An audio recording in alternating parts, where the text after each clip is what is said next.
Hello friends, welcome back to my YouTube channel. तो आज हम लोग इस वीडियो में मेनली ड्रग्स का जो यूजेस था वो जानेंगे। ठीक है, मैंने एक वीडियो में ड्रग्स का ब्लॉग दिखाया था कि कैसे जो हमारे एनेस्थीसिया ट्रॉली है उस पर कैसे ड्रग्स को अरेंज किया जाता है, और इस ट्रॉली पे मैं दिखाऊंगी कि ड्रग्स के यूजेज क्या होते हैं। यानी उन सभी ड्रग्स के यूजेज पर हम इस वीडियो में डिस्कशन करेंगे, जो कि बहुत ज़्यादा ही इम्पॉर्टेंट है। तो हम लोग सबसे पहले जानेंगे जो जनरल एनेस्थीसिया में ये सारे ड्रग्स यूज होते हैं। मेनली इन पांचों ड्रग्स का जो यूज है उसको हम लोग जानेंगे। तो सबसे पहले हम लोग देखते हैं प्रोपोफोल का। तो आप लोग देख सकते हैं ये प्रोपोफोल का जो है ये वायल है, और ये 20 ml इसमें होता है। इसका देखिए कंसंट्रेशन तो क्या है, 20 ml जो है इसमें क्वांटिटी है इसका। ठीक है, 20 ml का ये वायल है, ये प्रोपोफोल है। ठीक है, प्रोपोफोल इंजेक्शन है। और अगर इसका यूज़ देखें तो मेनली जनरल एनेस्थीसिया के टाइम में यूज़ किया जाता है पेशेंट को इंड्यूस करने के लिए। ठीक है, ताकि वो आसानी से, इंडक्शन का मतलब क्या होता है कि पेशेंट होश में है फिर उसको बेहोश किया जाता है, तो उसे उसी बेहोशी की हालत में लाने के लिए प्रोपोफोल जो है वो आईवी रूट के थ्रू एडमिनिस्टर किया जाता है। ठीक है, तो मेनली इसका यूज है जनरल एनेस्थीसिया में इंड्यूस करने के लिए पेशेंट को दिया जाता है प्रोपोफोल। तो ये हमारा प्रोपोफोल का वायल है और ये 20 ml का है। ठीक है, और हमारा दूसरा आता है थायोपेंटेन। थायोपेंटेन का मेनली क्या यूज है कि ये हमारा, तो ये जो हमारा है देख सकते हैं आप इसमें कि ये जो थायोपेंटोन है, थायोपेंटोन इंजेक्शन, इसे हम लोग थायोपेंटल भी कहते हैं, और ये 500 mg का है। ठीक है, इसे हम लोग थायोसोल भी कह सकते हैं। तो ये देख सकते हैं ये इसका थायोपेंटोन का वायल है, और इसका यूज़ भी हम लोग जनरल एनेस्थीसिया को इंड्यूस करने के लिए देते हैं, यानी पेशेंट को बेहोश करने के लिए। इससे क्या होता है कि पेशेंट का जो इंट्राक्रेनियल प्रेशर है वो कम हो जाता है। ठीक है, यानी कि ब्रेन का जो फंक्शन है कुछ टाइम के लिए कम कर देता है। ठीक है, तो ये हमारा थायोपेंटोन है, और इसका भी यूज है कि जनरल एनेस्थीसिया को इंड्यूस करने के लिए, यानी पेशेंट को बेहोश करने के लिए। ठीक है, तो ये दोनों जनरल एनेस्थीसिया में यूज होते हैं ड्रग्स, और ये तीनों भी जनरल एनेस्थीसिया में ही यूज होते हैं। तो हमारा तीसरा जो है वो हमारा है सक्सिनाइल कोलिन इंजेक्शन, जिसे हम लोग सुकोल भी बोलते हैं, इसे हम लोग एस्क्वालिन भी बोल सकते हैं। ठीक है, तो ये हमारा 10 ml का वायल है। आप लोग इसमें इतना क्लियर नहीं दिख पा रहा, लेकिन यहाँ पे देखिए 10 ml का ये वायल है। सक्सिनाइल कोलिन इंजेक्शन है ये, इसको हम लोग सुकोल भी बोल सकते हैं या फिर एस्क्वालिन भी बोल सकते हैं। ठीक है, तो ये जो इंजेक्शन है एस्क्वालिन, ये हमारा मेनली क्या है, मसल रिलैक्सेंट है। ठीक है, यानी मसल को रिलैक्स करने के लिए ये दिया जाता है।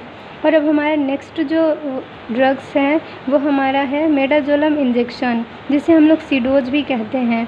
ये हमारा देखिए 10 ml का वायल है। यहाँ पे मेनली सब 10 ml का है, ये 500 mg का है, और ये हमारा 20 ml का था जो प्रोपोफोल था, और थायोपेंटोन जो था वो हमारा 500 mg का था, और ये भी 10 ml का है, और एस्कोलिन जो है वो भी 10 ml का था। तो आप लोग देख सकते हैं ये 10 ml का वायल है दोनों, और इसका जो एस्कोलिन का यूज है वो मसल रिलैक्सेंट के लिए है, और मेडाजोलम का जो यूज है वो हमारा क्या है कि वो हिप्नोटिक ड्रग है। ठीक है, यानी कि मेनली जो है कि जब कोई लोग बहुत ज़्यादा ही टेंशन लेते हैं और एनग्जाइटी होता है, डिप्रेशन वगैरह होता है, तो मेनली मेडाजोलम क्या है कि हिप्नोटिक ड्रग है, वो उनको टेंशन फ्री करने के लिए, अच्छे से नींद आए उनको, इसलिए दिया जाता है। ठीक है, बेंजोडाइजेपाम वगैरह ये सारे जो है हिप्नोटिक ड्रग हैं। अब हमारा जो नेक्स्ट है वो है मेफेनटर्मीन। तो मेफेनटर्मीन देख सकते हैं कि ये 10 ml का वायल है, इसे हम लोग टर्मीन भी कह सकते हैं। ठीक है, तो इसका मेनली क्या यूज है कि ये लो ब्लड प्रेशर में देते हैं, और इसका जो यूज है वो भी जनरल एनेस्थीसिया के टाइम ही है। ठीक है, तो मेफेनटर्मीन सल्फेट इंजेक्शन इसका पूरा नाम है, इसे हम लोग टर्मीन भी बोल सकते हैं। इसका यूज जो है वो कब करते हैं, तो लो ब्लड प्रेशर के टाइम में करते हैं। ठीक है, अब हम लोग नेक्स्ट देखें तो ये जो इतने यहाँ पे ड्रग्स रखे हुए हैं ये सारे क्या हैं, ये जो चारों हैं ये लोकल एनेस्थीसिया वाले ड्रग्स हैं। ठीक है, लॉक्सिकार्ड हो गया, लॉक्सिकार्ड 2%, देखिए इसका पूरा नाम देखें तो देखिए क्या है, लिग्नोकेन हाइपोक्लोराइड इंजेक्शन। ठीक है, लॉक्सिकार्ड लॉक्सिकार्ड 2% है। ये क्या है, ये जब भी लोकल देकर पेशेंट की, जैसे कोई लोकलाइज सर्जरी की जा रही है, यानी कहीं पे गिल्टी हो गया हाथ में या कहीं पे छोटा सा गिल्टी है या फिर बायोप्सी ली जा रही है, तो उस टाइम में हम लोग इसे जो है इंजेक्ट करते हैं ताकि उसका वहाँ उस एरिया का जो पेन है, छोटे से एरिया का, अगर कभी कोई बायोप्सी लेने के लिए या फिर सर्जरी हो रहा है तो उसे हम लोग लोकल एनेस्थीसिया से कर सकते हैं। ठीक है, ये हमारा देखिए ये एड्रेनालिन है। इसका पूरा नाम देखें तो लिग्नोकेन हाइड्रोक्लोराइड एंड एड्रेनालिन बाइटार्ट्रेट है। ठीक है, ये अगर देखें तो मतलब लोकल एनेस्थेटिक है और ये कितने ml का है, तो 30 ml का वायल है। ठीक है, और ये जो हमारा लॉक्सिकार्ड था ये 50 ml का वायल था। और ये जो ADR, इसे मेनली हम लोग ADR, अगर OT में बोला जाए कि ADR दीजिए तो हम लोग ये दे सकते हैं। ठीक है, लोकल ADR। तो ये क्या है कि वेसल को कंस्ट्रिक्ट कर देता है, यानी जो हमारा ब्लड वेसल है उसे कंस्ट्रिक्ट कर देगा ताकि ज़्यादा ब्लड लॉस ना हो। ठीक है, कहीं भी अगर इंसिजन लगता है तो वहाँ पे हम लोग ये दे सकते हैं ताकि वहाँ से ज़्यादा ब्लड लॉस ना हो। ठीक है, और अब हम लोग देखें तो जाइलोपिल यानी लिग्नोकेन इंजेक्शन, ये 30 ml का है और इसका यूज़ भी हम लोग लोकल एनेस्थीसिया के टाइम ही करते हैं, लोकलाइज्ड एरिया को सुन्न करने के लिए। ठीक है, अब हम लोग नेक्स्ट देखें तो बुपिवेकेन इंजेक्शन है। ये भी हमारा 20 ml का वायल है और ये भी एक लोकल एनेस्थेटिक है। इसका मेनली यूज कब करते हैं, जब हम लोग लोकल एनेस्थीसिया में या फिर स्पाइनल एनेस्थीसिया भी देते हैं तो एक एनाविन हैवी करके आता है जो कि इसी का कंपोनेंट होता है, बुपिवेकेन का ही। ठीक है, तो स्पाइनल एनेस्थीसिया के टाइम हम लोग बुपिवेकेन का यूज कर सकते हैं, जिसको हम लोग एनाविन हैवी के नाम से भी जानते हैं। तो स्पाइनल एनेस्थीसिया के टाइम में फेंटा और जो बुपिवेकेन है एनाविन हैवी, उन दोनों को हम लोग एक साथ एडमिनिस्टर करते हैं। लोअर जो हमारा डोमेन से, हमारे पेट से नीचे का जो लोअर रीजन है उसे सुन्न करने के लिए स्पाइनल एनेस्थीसिया दिया जाता है। लेकिन ये सारे जो ड्रग्स हैं वो जो है लोकलाइज्ड एरिया को सुन्न करने के लिए दिया जाता है, यानी लोकल एनेस्थेटिक ड्रग्स हैं ये चारों। और ये हमारा GA के टाइम में यानी जनरल एनेस्थीसिया के टाइम में दिया जाता है। ठीक है, यहाँ तक क्लियर है। और ये जो हमारे ड्रग्स यहाँ पे अरेंज किए हुए हैं ये सारे भी जनरल एनेस्थीसिया के टाइम में एडमिनिस्टर किया जाता है। पहला हमारा है एट्रोपिन, आप ये देख सकते हैं। ठीक है, ये देखिए एट्रोपिन सल्फेट इसका पूरा नाम है और ये 1 ml का एम्पूल है। इसे हम लोग एम्पूल कहते हैं और ये सारे को वायल कहते हैं, VIAL वायल। ये सारे वायल हैं, यहाँ पे ये सारे वायल हैं और ये सारे एम्पूल्स हैं। ठीक है, 1 ml का ये एम्पूल है। और यहाँ पे एट्रोपिन जो है वो ब्रेडिकार्डिया यानी लो ब्लड प्रेशर जब हो पेशेंट का तब हम लोग देते हैं एट्रोपिन। ठीक है, 1 ml का 4 एम्पूल रखते हैं।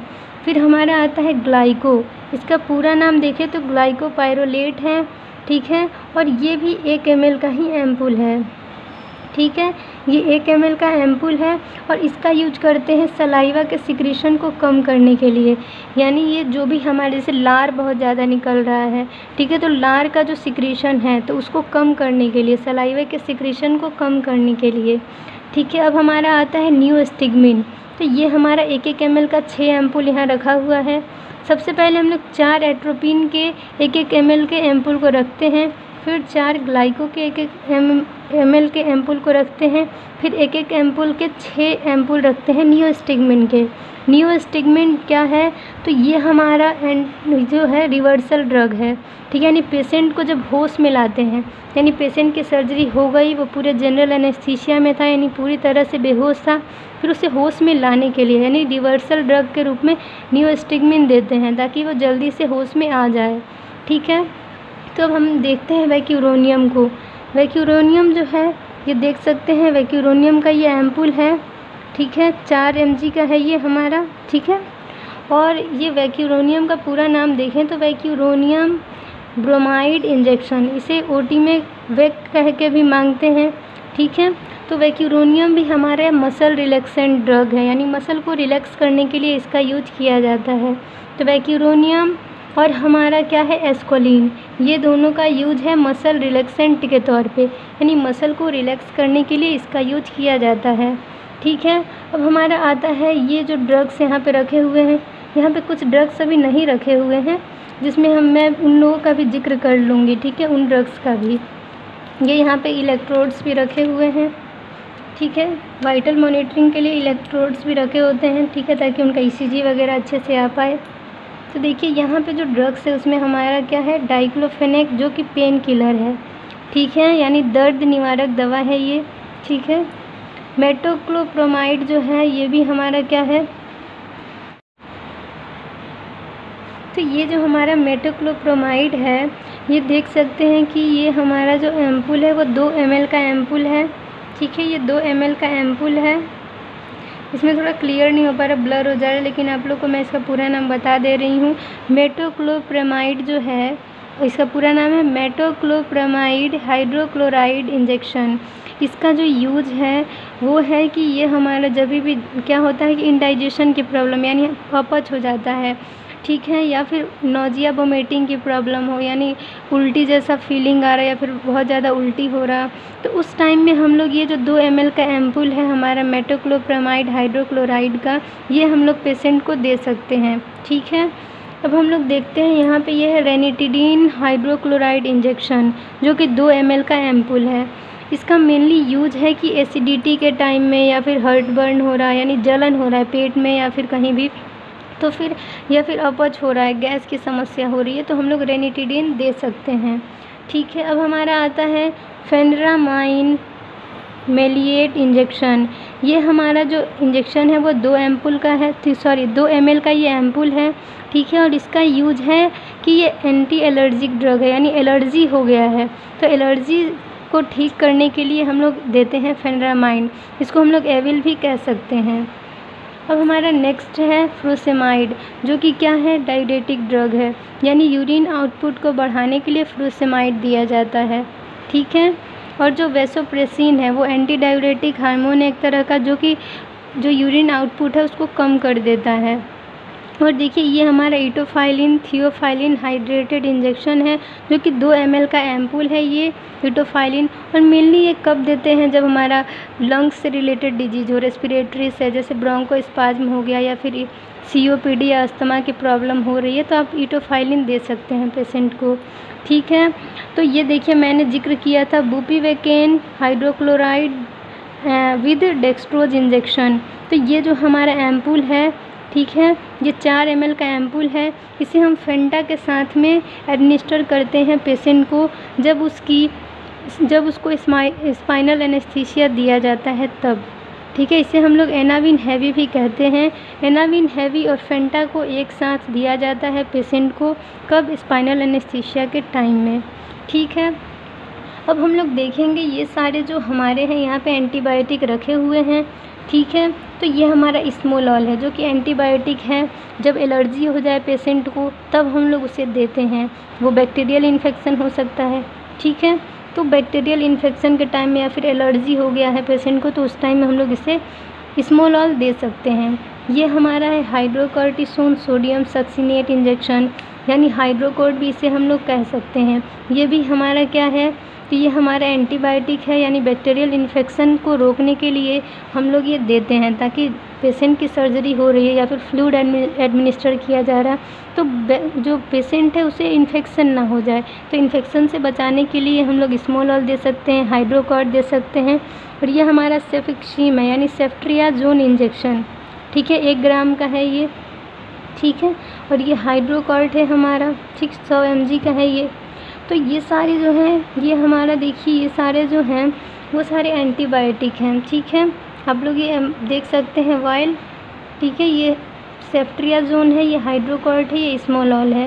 और ये हमारा क्या है, ये हमारा डेक्सामीथासोन है, जिसे हम लोग डेक्सा भी कहते हैं, ठीक है। ये हमारा क्या है कि 2 ml का है, ठीक है, 2 ml का वाइल है। ये डेक्सामीथासोन भी एंटीबायोटिक है, यानी बैक्टीरियल इन्फेक्शन से पेशेंट को बचाने के लिए ये सभी ड्रग्स एडमिनिस्टर किए जाते हैं, यानी पेशेंट को दिए जाते हैं, ठीक है। अब हमारा आता है यहाँ पे इमरजेंसी ड्रग्स, यानी इस साइड में, राइट साइड में जो सबसे साइड में रखे जाते हैं वो होते हैं इमरजेंसी ड्रग्स। सबसे पहले हम लोग ABCD से याद कर सकते हैं, ट्रिक है। ये से हमारा होता है एमिनोफाइलिन, जो कि यहाँ नहीं रखा जाता है, वो ट्रॉमा OT यानी इमरजेंसी जहाँ पर रहता है वहाँ पे एमिनोफाइलिन रखा मिलेगा, ठीक है। तो ये हमारा गायनी OT है, तो यहाँ पे मोस्टली एमिनोफाइलिन का यूज़ नहीं करते हैं। यहाँ हमारा देखिए बी से हमारा आता है सोडियम बाइकार्बोनेट, यानी जब सोडियम की कमी हो जाए हमारे बॉडी में या फिर एसिडिटी की प्रॉब्लम हो जाए तो उस टाइम में हम लोग ये दे सकते हैं सोडियम बाइकार्बोनेट को। ठीक है, ये न्यूट्रलाइज कर देगा एसिड को, फिर हमें एसिडिटी की प्रॉब्लम से निजात मिल जाएगी। फिर हमारा आता है सी, यानी ए से एमिनोफाइलिन, बी से बाइकार्बोनेट और सी से कैल्शियम ग्लूकोनेट। तो कैल्शियम का कब देते हैं? जब आपको हाइपोकैल्सीमिया हो जाए, यानी कैल्शियम की कमी हो जाए बॉडी में, तब हम लोग कैल्शियम ग्लूकोनेट को दे सकते हैं। ये हमारा डोपामाइन है, डी से डोपामाइन याद रखिए।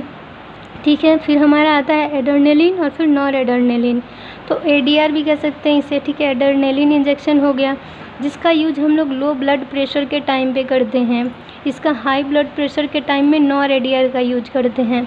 ठीक है, यानी हाइपोटेंशन के टाइम में, यानी जब लो ब्लड प्रेशर है तब हम लोग एड्रेनलिन देंगे, और जब हाई ब्लड प्रेशर है तो हम लोग देंगे नॉर ADR। ठीक है, यानी ब्लड प्रेशर को कम करने के लिए। ठीक है, और यहाँ पे कुछ और ड्रग्स होते हैं, जैसे में ऑन्डासेट्रोन, एमसेट, जो कि क्या होता है कि वोमिटिंग को रोकने के लिए, नोजिया वोमिटिंग की प्रॉब्लम हो रही है पेशेंट को, यानी उसे उल्टी जैसी फीलिंग आ रही है या फिर उल्टी हो रहा है, तो हम लोग ऑन्डासेट्रोन यानी एमसेट देंगे। ठीक है, और ट्रामाडोल होता है, वो भी पेन किलर है, जब ज़्यादा दर्द हो पेशेंट को तो ट्रामाडोल दिया जाता है। ठीक है, तो मोस्टली ये सारे जो ड्रग्स हैं वो इमरजेंसी ट्रॉली पे अरेंज किए रहते हैं, ताकि पेशेंट को जो ज़रूरत हो वो ड्रग्स तुरंत पेशेंट को एडमिनिस्टर किया जा सके। और यहाँ पे देखिए ये हमारा ट्राईवे है। ठीक है, ये इस तरह का ट्राईवे होता है। ये हमारा क्या है? वीगो है, कैनुला। ठीक है, कैनुलाइजेशन के लिए यही कैनुला का यूज होता है। ये हमारा क्या है? ग्रीन कैनुला है 18 नंबर का। ठीक है, और ये हमारा जो पिंक कैनुला है ये है 20 नंबर का, 20 गॉज है इसका। और ये हमारा स्पाइनल एनेस्थीसिया में जो स्पाइनल नीडल यूज किया जाता है, तो ये है हमारा स्पाइनल नीडल। ये मैंने बता दिया कि बुपीवैकेन हाइड्रोक्लोराइड विद डेक्सट्रोज इंजेक्शन है। ये हमारा क्या है? 4 ml का एम्पूल है, इसे फेंटा के साथ में स्पाइनल एनेस्थीसिया के टाइम में दिया जाता है। ये हमारा IV फ्लूइड का सेट है, यानी जब फ्लूइड एडमिनिस्टर किया जाएगा तो ये IV सेट जो है वो कनेक्ट करता है फ्लूइड को और पेशेंट के वीगो को। और ये हमारा क्या है? लैरिंगोस्कोप है, जो कि लैरिंग्स को विजुअलाइज करने के लिए यूज करते हैं और लैरिंगोस्कोपी के टाइम में करते हैं। ठीक है, तो लैरिंगोस्कोपी मेनली प्रोसीजर है जिसमें लैरिंग्स को विजुअलाइज किया जाता है लैरिंगोस्कोप के थ्रू। तो यहाँ पे ये देख सकते हैं आप, ये लैरिंगोस्कोप है, ये यहाँ से ये अलग भी हो जाता है। ठीक है, ये इस तरह से अगर इसको करेंगे तो यहाँ से लाइट जलता है। ये देखिए यहाँ पे लाइट है। ये इसका क्या है? ये देखिए बीक है, यहाँ चोच है इसका, ये फ्लैंजेज हैं। ठीक है, और ये वर्टिकल स्टेप है। ये यहाँ पे हिंज जॉइंट यहाँ कहते हैं। ये इसका हैंडल है, इसके अंदर बैटरी रहता है, ये यहाँ से खुल जाता है। ठीक है, तो लैरिंगोस्कोपी या फिर लैरिंगोस्कोप के बारे में जानना है तो उसके लिए आप कमेंट सेक्शन में कमेंट करें, इसके लिए मैं एक सेपरेट वीडियो बना दूँगी। तो ये हमारा इमरजेंसी ट्रॉली है जिसके ऊपर इतने सारे ड्रग्स होते हैं, और ये हमारा लैरिंगोस्कोप है जिसमें अलग अलग नंबर के ब्लेड अटैच किए जाते हैं। ये हमारा 3 नंबर का ब्लेड और ये है 4 नंबर का ब्लेड। तो ये सारे ड्रग्स थे। आई होप आप लोगों को सारे ड्रग्स के यूज़ इस वीडियो में पता चल जाएंगे, और जो भी और ड्रग्स का यूज़ आपको जानना है तो आप कमेंट सेक्शन में कमेंट करें। तो thank you for watching my video. Thank you.